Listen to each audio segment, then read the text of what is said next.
السلام عليكم. ازيكم يا شباب؟ عاملين ايه الاخبار؟ اتمنى ان انتوا تكونوا في حال كويس وان السنه لحد الان تكون ماشيه كويس. احنا لسه في بدايه شهر 11، لسه بدري، لسه في وقت كبير. لو بحاجات كتير ما لحقتش تلمها لسه بدري، لسه بجد بدري قوي قوي قوي. في مواد كامله لو كنت لسه واقع فيها فلسه قدامك فرصه كبيره انك تلمها. في الفيديو ده اشارك معاك تجربه ازاي انا كنت بقدر اذاكر لمده 10 ساعات يوميا. الحمد لله وبفضل من ربنا تقريبا طول السنه من اولها لاخرها فضلت اذاكر اكتر من 10 ساعات يوميا. يعني توفيق والله من عند ربنا. يعني عمري ما فكرت في الموضوع ده، ولكن ما حصلش دروب معايا غير في نص السنه كده بتاع شهر مثلا، تقريبا فتره شهر رمضان تقريبا. يعني دي الحاجه الوحيده اللي حصل معايا دروب، ولكن باقي السنه الحمد لله كنت بذاكر بمعدل اكتر من 10 ساعات يوميا. فحابب ان انا اشارك معاك حاجه زي دي، لعل وعسى تستفيد منها وتقدر تلم الحاجات اللي معاك لو لسه مفيش حاجه، لو لسه ما لمتش اللي عليك او لسه في حاجه توقع منك. يعني عارف، لان انا عايز اقول لك حاجه على فكره، اغلب اللي بيتفرج على الفيديو ده فهو في حاجات متراكمه عليه وفي حاجات كتير لسه ما لما، مش انت وحدك. يعني فاهم؟ عايز اقول لك ان مش انت وحدك، عادي كله بيلم. فانا اشارك معاك حته ان انا ازاي قدرت اذاكر 10 ساعات يوميا. واعمل حاجه تشربها، وانزل اعمل لايك، كومنت، سبسكرايب لو ما اشتركتش في القناه، كومنت اي حاجه بقى. لو اي حاجه من الحاجات ديت بتساعد في ريتش القناه يكبر بقى والكلام ده. لو الموضوع تقيل عليك مكسل تقفل وتنزل تعمل قناه، انا مسامحك ما تعملش حاجه. والمهم ان دلوقتي يلا بقى نبدا الفيديو. اول واهم حاجه بقى في حته ان انا ازاي كنت بقدر ان اذاكر 10 ساعات يوميا. عارف انت ممكن حد يعملها مثلا ايه، اسبوع مثلا، اسبوعين، شهر بالكتير ويوقف. طب ايه الفكره او ايه السر في ان انت تكمل طول السنه بان انت تذاكر 10 ساعات يوميا؟ يمكن النقطه دي اتكلمت فيها قبل كده، ولكن دي اهم نقطه بجد، عشان كده انا هبدا بيها الفيديو ده. وهي الغايه بتاعتك من اللي انت بتعمله ايه. انا دايما كنت فاكر انا بذاكر ليه، انا دايما كنت فاكر انا عايز ايه، التعب اللي انا بتعبه ده عايز منه ايه في الاخر. فاهم؟ بيقول لك دايما مقوله ان نسيان الغايه بتصعب المهمه اكتر. يعني ايه نسيان الغايه؟ يعني نسيان هدفك من الموضوع ده بيصعب عليك المهمه اللي انت بتعملها اكتر واكتر. تخيل انت دلوقتي بتذاكر بلا هدف، ما عندكش اي هدف من المذاكره، ما فيش اي حاجه انت محتاجها من المذاكره تعملها، هتلاقي الموضوع صعب. انت مطالب انك تذاكر ده كله ليه؟ انت نفسك مش عارف، انت ما عندكش هدف اصلا مذاكره ده كله. فدي حاجه من الحاجات اللي دايما كانت بتخليني لا انا عايز اذاكر، انا محتاج اقوم اذاكر. حتى لما كنت بفضل اريح مثلا، اجي اقعد على السرير امسك الموبايل شويه، فانا يعني دايما كان بيجي في نفس السؤال ده. انا كان هدفي ان انا اجيب مجموع عالي، اجيب مجموع عالي. ما كانش هدفي كليه معينه بعينها كده، ولكن انا كان هدفي ان انا اجيب مجموع عالي، اجيب اعلى حاجه ممكن يوصل لها، تحديدا ان انا عايز ابقى دكتور. فكل ما بكون قاعد زي كده، يعني اول ما باجي امسك الموبايل مثلا واقعد العب شويه، اول حاجه بتيجي في دماغي والله ما كنتش بكمل دقايق على الموبايل بعد كده. طيب بذمتك اللي انت بتعمله ده، هل الجماعه اللي دخلوا كليات طبيه واللي دخلوا طب هل كانوا بيعملوا زي ما انت بتعمل كده؟ السؤال، الاجابه دايما كانت بتيجي في دماغي لا. اللي انت بتعمله ده مش هو ده اللي بيودي الكليه دي. لو ما جبتش الكليه دي فانت ما عملتش اللي الكليه دي تستحقه. فكنت دايما بقى في الموبايل والله وبقوم اذاكر على طول، اللي هو انا عايز اعمل، عايز ينطبق عليا كل الحاجات اللي بتنطبق على الناس اللي دخلت الكليه دي. الله اعلم ايه اللي انطبق عليهم، ولكن انا كنت شايف ان الناس دي ناس مثاليه جدا في المذاكره، كانوا ناس بيرفكت. انا كنت دايما بحاول اني اكون مثالي بحيث ان انا اكون شخص ملائم انه يخش الكليه دي. فاول نقطه وهي اهم نقطه ان انت اوعى تنسى الغايه من اللي انت بتعمله. نسيان الغايه بيصعب المهمه اكتر واكتر واكتر، يعني بجد. تاني حاجه بعد كده وهي ان النظام في المذاكره ده اهم حاجه.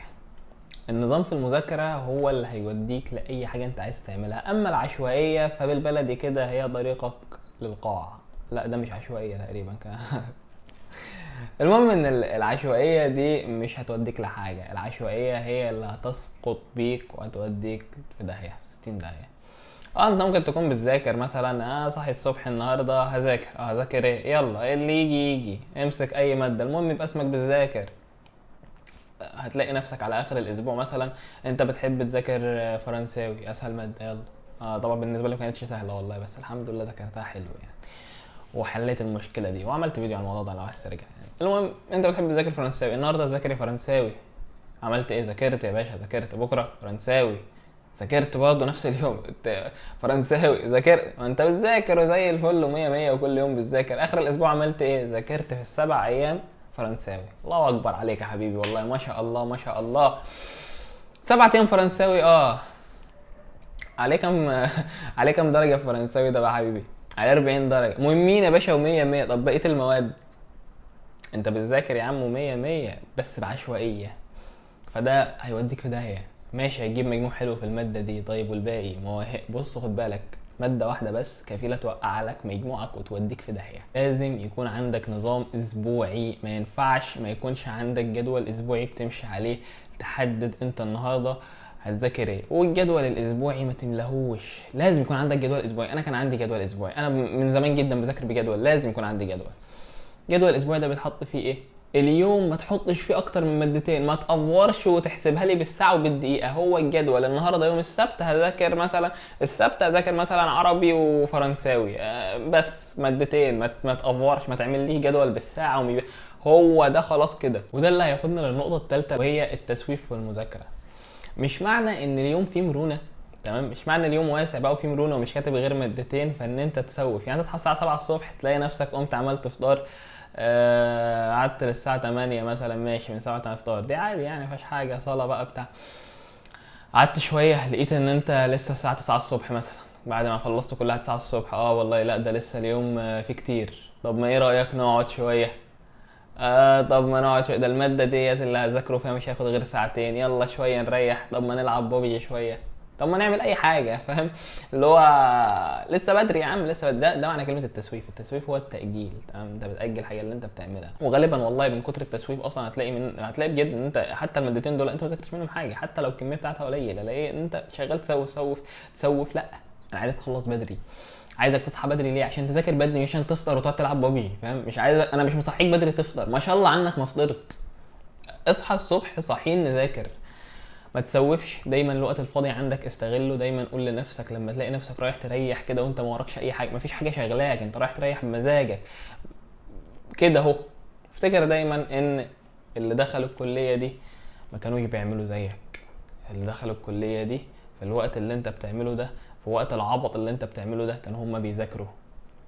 تاخد بعضك، عايز تبقى زيهم قوم اعمل زيهم. خامس حاجه وهي ان انا ما كنتش بركز تماما مع انا ذاكرت قد ايه. مش ذاكرت قد ايه ككميه، كوقت. ما كنتش بقعد بعد كل يوم مذاكره جميل عظيم اقعد احسب بقى انا ذاكرت قد ايه، او انا طول ما انا قاعد اذاكر اقعد اعد بقى، ده انا ذاكرت 3 ساعات، سلام. او قاعد على الكتاب ساعتين كمان وانا قاعد العب، او قاعد ماسك الموبايل، او قاعد بعمل اي حاجه، الاقي ساعتين عدوا. عظمه. ساعتين يا باشا، 3 و2 كده كام؟ كده 5. ذاكرت 5 ساعات، والله جميل. او اقعد ماسك صفحه واحده بس في كتاب مثلا، اقعد فيها بتاع ساعه ونص. يا ساعه ونص بذاكر يا ابني، يا صفحه يا ابني، هي في غيرها؟ صفحه في ساعه ونص يا ابني، دي حاجه وحشه اصلا، دي مش حاجه تفتخر بيها، دي حاجه وحشه. ساعه ونص في صفحه. دايما كنت اشوف حاجه عبيطه، حوار ان انا اقعد اعد ذاكرت كام ساعه ده. ما تقول لي طب عرفت ازاي ان انت كنت بتذاكر 10 ساعات في اليوم؟ اقول لك والله في مره لقيت ناس صحابي بيقولوا انا ذاكرت ما اعرفش كام، تقول لي ايه ده بتقوله ما اعرفش، يوم بيخافوا من الحسد الحاجات دي. يعني انا وفي جماعه صحابي كده كان بالنسبه لنا الموضوع ده عادي، يعني مش حسد ولا حاجه، بالعكس احنا كنا واخدين موضوع منافسه بيننا وبين بعض يعني. بس مش هم دول اللي قالوا انا ذاكرت كام ساعه، بس بقول لك بشكل عام انا بالنسبه لي الموضوع ده عادي يعني. اسالني عملت ايه بقول له عملت ايه. حوار الحسد مذكور في القران كل حاجه، بس هو بالنسبه لي عادي وبحكي. طالما سالتني يعني مش هحكي من نفسي. المهم ان انا عملت زيهم في مره، قلت اعد يا عم ذاكرت كام ساعه عشان اعرف. هم كل واحد بيقول ارقام، فبالنسبه لي الرقم كبير جامد. ففي مره عديت بصراحه طلعوا تقريبا من 13 ل 14 ساعه. بس اكيد 13 14 ساعه دول بيكون في يوم بريك، يعني انا باخد بريك وانا بذاكر. ممكن نقول 10 ساعات يا عم، والله كان اكتر من 10 ساعات. اختم لك الفيديو بكلام حقيقي، كلام واقعي.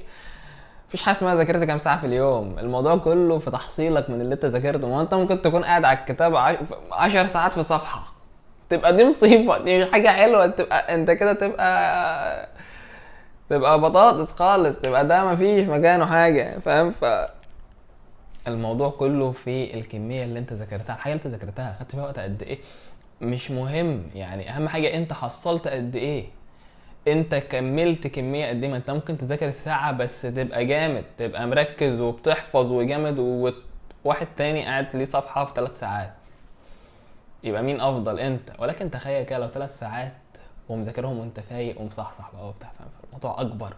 فعشان كده انا عايزك دايما ما تركزش مع انت ذاكرت كام ساعه، ولكن ركز دايما مع الكميه اللي انت بتذاكرها هتخلصها في كام ساعه. تفرق يعني ايه؟ يعني انت مثلا معاك عربي النهارده، هتذاكر مثلا درس ادب. انا هذاكر درس الادب ده باذن الله، انا بدات النهارده الساعه 8 الصبح مثلا، باذن الله درس الادب ده الساعه 10 الصبح هكون خلصته. يبقى انت كده تكون خلصت درس ادب في من 8 ل 10 في ساعتين. ده افضل من ان انت مثلا تبدا تمسك درس الادب تقعد تذاكر صفحه كامله، صفحه واحده بس تقعد تذاكر تلاقي الساعتين عدوا، فانت كده فرحان ذاكرت ساعتين ولكن ما ذاكرتش غير صفحه. على عكس اللي انا بقوله لك، هو ان انا عايزك في الساعتين دول تكون خلصت الدرس كله. ركز مع الكميه اللي انت بتخلصها في وقت قد ايه. وبس ده كل حاجه في الفيديو ده. يلا بقى خلاص علشان اروح اكمل مذاكره، لان الميد قرب. تقول لي يا عم انت بتذاكر 10 ايام في 10 ساعات في اليوم وبتاع ما اعرفش ايه، زنقه اللي انت مزنوقها في الكليه، وميد ترم ايه اللي انت مزنوق فيه وسهران له ما اعرفش ايه. الكلام ده كان ثانويه عامه واعدادي وابتدائي والجو ده، فاهم؟ في الكليه الوضع بالنسبه لي انا كعمر اختلف تمام. ما بقتش بذاكر المذاكره اللي هي في الكليه بصراحه، وعادي يعني الموضوع بالنسبه لي عادي، فاهم؟ مش فارق ليه، لاني عندي اولويات تانية بالنسبه لي حاليا عن الكليه. الكليه اولويه طبعا، ولكن في اولويات شايفها ان هي اهم، فهو ديني اهو بذاكر اهو اخلص باذن الله. المهم ان انت قوم، لان دي اهم سنه في حياتك الدراسيه حرفيا، فلازم تشد حيلك فيها. دي الاولويات ومفيش غيرها اولويات، تمام؟ مفيش غيرها اولويات. بس يلا سلام.